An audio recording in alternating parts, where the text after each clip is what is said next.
आणि सर्वसामान्य आधारस्तंभ आमच्या काही अरुण काका जगताप यांच्या अंतविधी निमित्ताने एवढ्या मोठ्या संख्येने जनसमाधाने उपस्थित राहिलात आणि काकाला त्या ठिकाणी भावपूर्ण श्रद्धांजली देण्यासाठी थांबलात.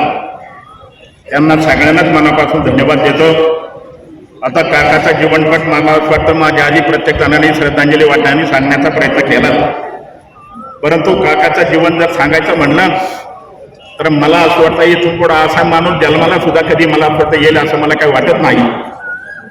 काकाने तुम्हाला सांगतो का प्रपंच जरी केला असला तरी मी आपल्याला सांगू इच्छितो का काकाने गोरगरिबासाठी सर्वसामान्यांसाठी एक आपल्याला प्रपंच उभा करण्याचा प्रयत्न सातत्याने करण्याचं काम केलं. जसं सुरेश अण्णांनी उल्लेख केला सांगितलं, तो काय नगर जिल्ह्यालाच आधार नव्हता. इकडे बीड असेल, संभाजीनगर असेल, पुणा असेल, या ज्या भागातून तुम्हाला सांगतो का सर्वसामान्य व्यक्ती जर आला तर आम्ही जरी कदाचित आमदार जरी असलो, संग्रामजी जरी आमदार असले तर आमच्याकडे कधी येत नव्हते, परंतु काकाकडेच नेहमी प्रश्न आणि अडचणी सांगण्याचा प्रयत्न करण्याचं काम करत होते.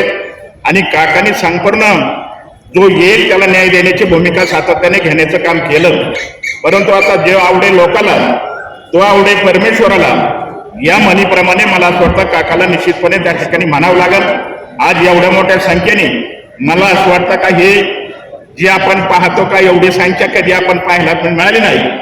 एवढ्या मोठ्या संख्येने जनसमुदाय जमलाय केवळ आणि केवळ काकाच्या प्रेमासाठी. काकाने केलेलं कार्य जे काम त्या जनतेतून आपल्याला पाहायला मिळण्याचं काम निश्चितपणे झालं. जे आता काकाच्या परिवाराला, कर्डिले आणि कोतकऱ्याच्या परिवाराला, सगळ्या परिवाराला आम्हाला एक दुःख झालं. परमेश्वराला मी एकच प्रार्थना करतो, आपल्या सगळ्यांच्या या ठिकाणी एवढ्या मोठ्या जनसमाजाचे आमच्या पाठीमागे खंबीर आधार असल्यामुळं निश्चितपणे आमचं दुःख हलकं होईल एवढंच परमेश्वर चरणी मी प्रार्थना करतो आणि थांबतो.